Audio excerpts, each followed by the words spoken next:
The universe was always the final frontier of the human quest for knowledge. Through all its history, humanity has observed the sky trying to understand the cosmos outside the limits of our planet. Today, this effort has yielded significant results.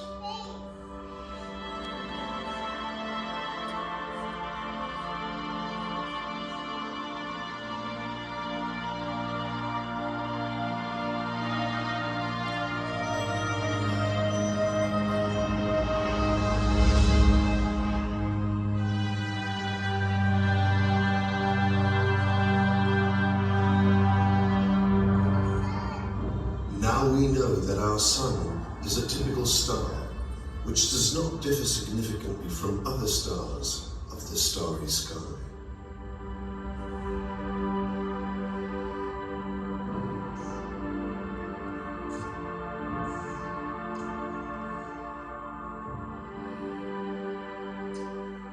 We have discovered the planets of our solar system, and we have studied the conditions prevailing in them.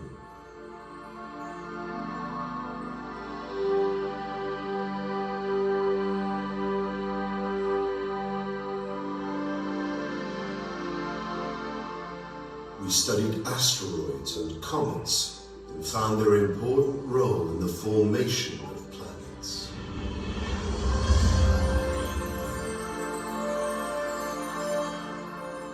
We understand the basic principles of the formation, the life and the death of stars.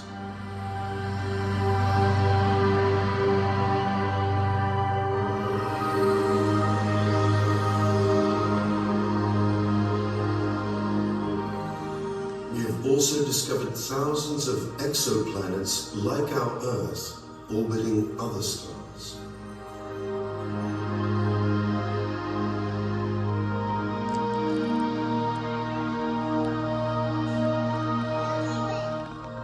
We studied giant star clusters.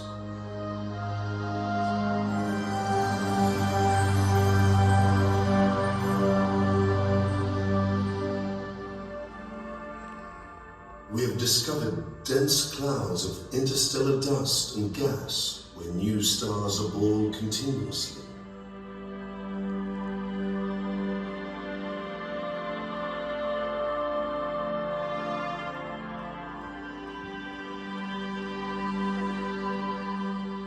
We have managed to describe the giant complex of stars to which we belong, our galaxy.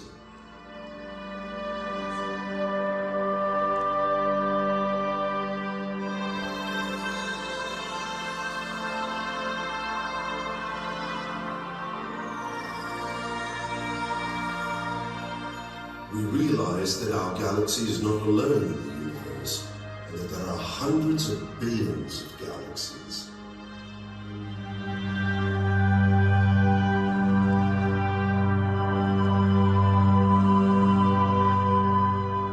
We discovered that the universe of galaxies is extremely violent and in constant motion.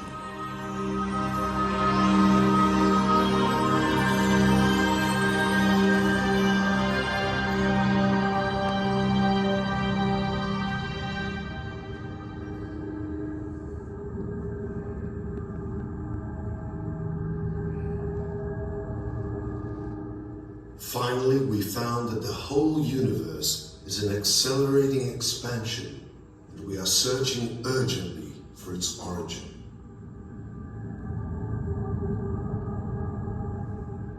This quest is an epic journey towards knowledge, which abolishes superstitions and defines human existence.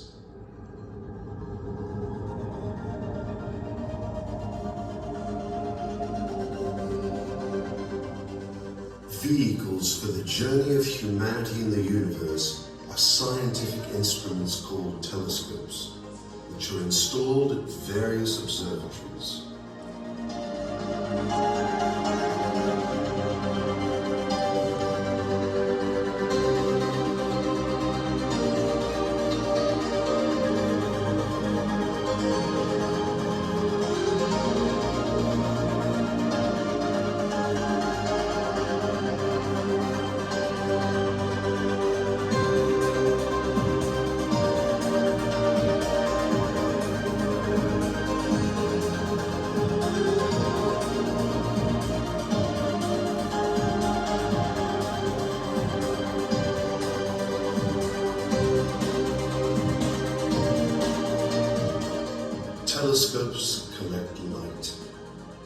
Their performance depends on the diameter of the lens or mirror used.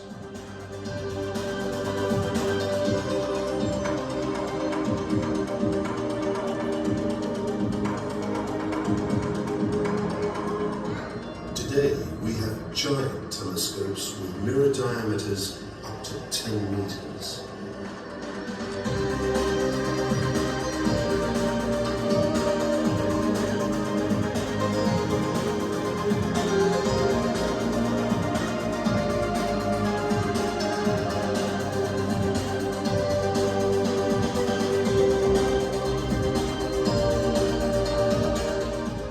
Most of these telescopes are installed in remote areas of the Earth, away from cities, the artificial lighting of which prevents serious astronomical observations.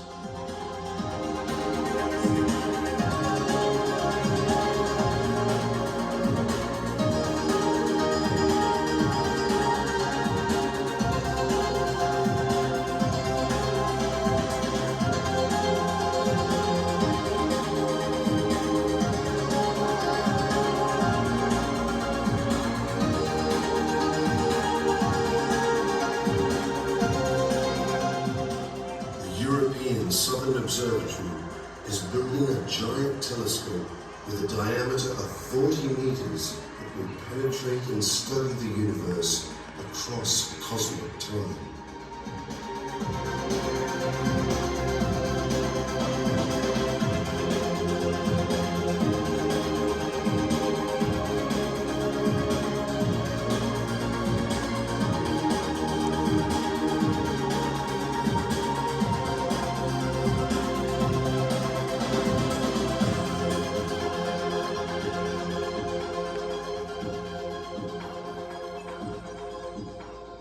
The most important step in the exploration of the universe is the use of orbital telescopes that observe the universe outside of the Earth's atmosphere, such as the Hubble Space Telescope.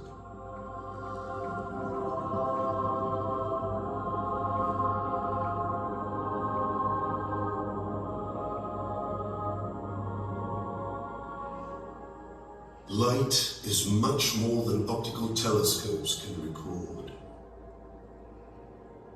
Light consists of electromagnetic radiation at many different frequencies.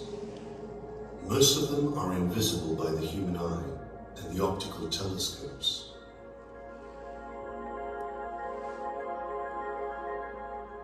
There are radio waves, microwaves, infrared radiation, optical light, ultraviolet radiation, X-rays, and gamma rays. All these forms of light comprise the electromagnetic spectrum. The human eye can only see a small part of the electromagnetic spectrum that consists of the basic colors.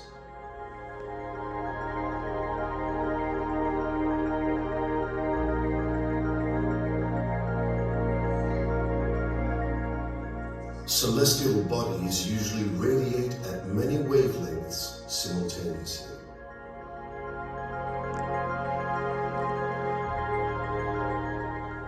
They emit more in some wavelengths than others depending on their temperatures.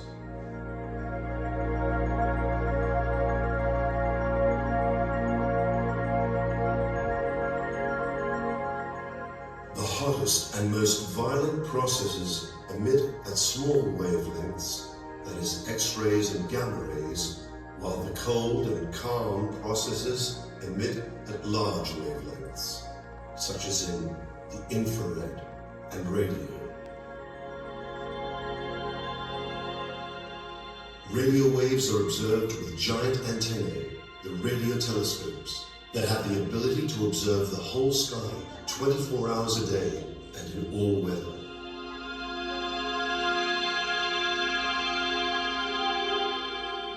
The vast majority of the electromagnetic radiation cannot penetrate the Earth's atmosphere, so we are using orbital observatories. Most notably, the high-energy ultraviolet X-rays and gamma rays cannot be observed from the Earth's surface.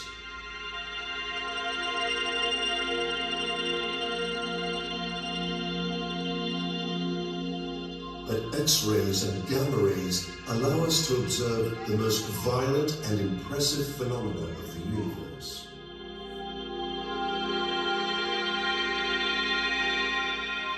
For example, the usual image of the night sky is completely different when observed at these wavelengths.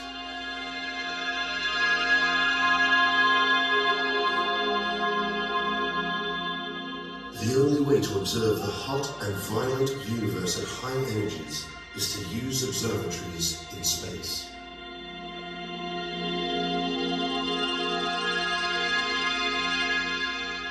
These observatories allow us to study physical processes invisible to the human eye.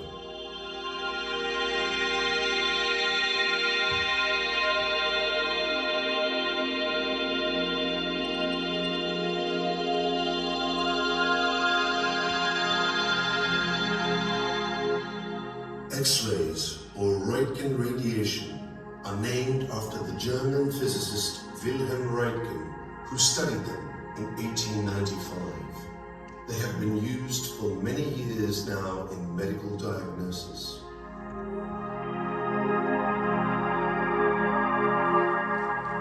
Gamma rays are discovered from the French physicist Paul Villard in 1900 and are well known for the catastrophic effect they have on living creatures. In 1948, American scientists observed X-rays emitted from the sun using special detectors on German V-2 rockets.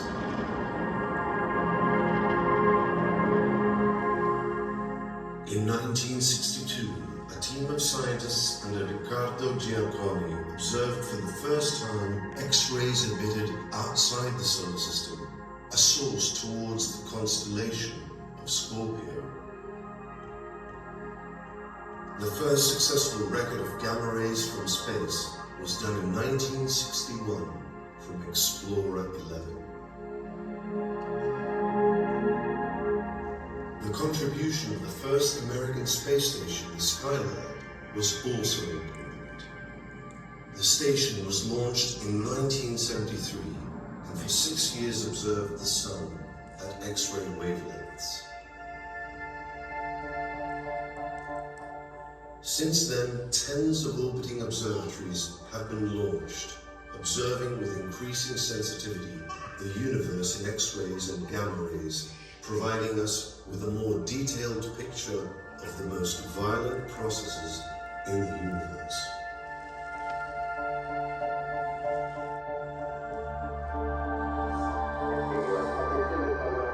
Today, one of the most successful observatories is the Chandra X-ray Telescope that was launched on the 23rd of July 1999 from the Space Shuttle Columbia.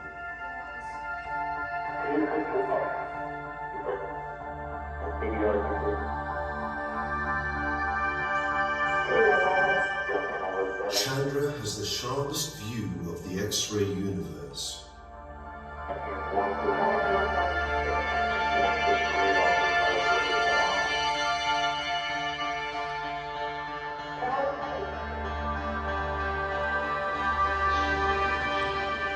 The XMM Newton satellite, which was named after the famous Isaac Newton, was put in orbit by employing the Ariane 5 rocket of the European Space Agency.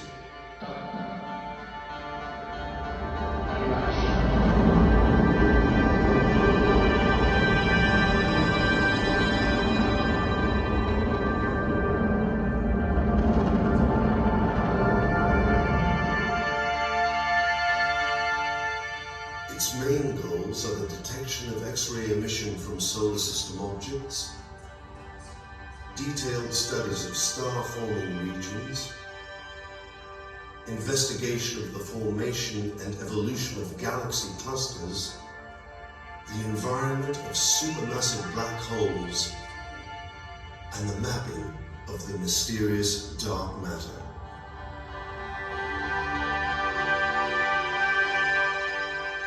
NuSTAR was launched in June of 2012, and its main mission is to observe supermassive black holes hidden by large amounts of dust and gas.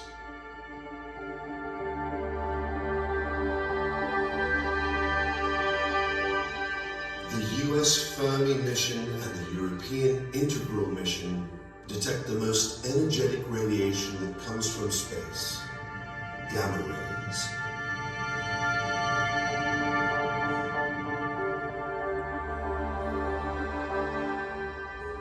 With these observatories, we study celestial bodies like our Sun to understand the mechanisms that create solar flares, as well as the high temperatures of its external atmosphere, named the corona.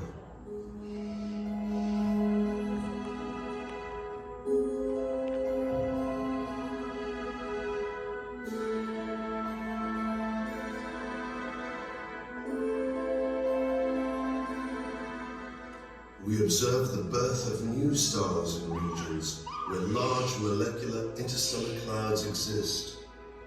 In these regions, small gravitational instabilities can cause the collapse of these clouds and give birth to the formation of new stars and planets.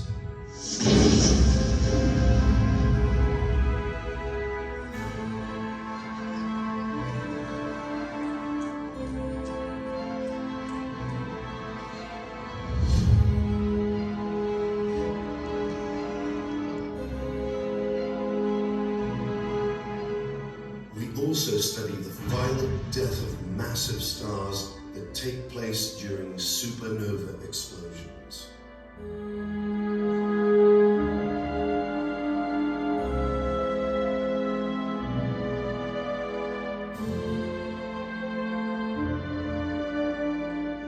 After the explosion, the cores of stars with high masses end up in what we call black holes. From these stellar remnants, nothing can escape. Even light gets trapped, making these objects invisible. Their strong gravitational field distorts time and space around them.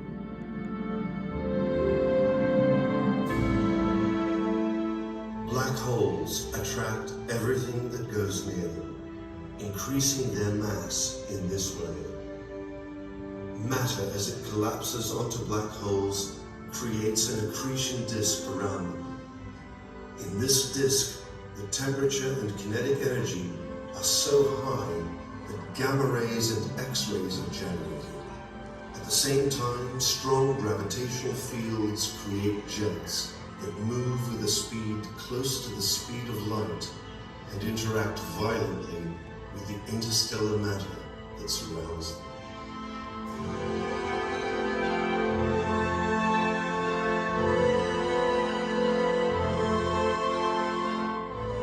The death of medium mass stars creates what we call neutron stars. These objects spin at very high velocities, and their radiation can be most easily observed when the beam of emission is pointing toward Earth. This creates periodical changes in their luminosities, and this is why we call them pulsars. Pulsars can also have accretion disks and jets, but their scales are smaller compared to black holes.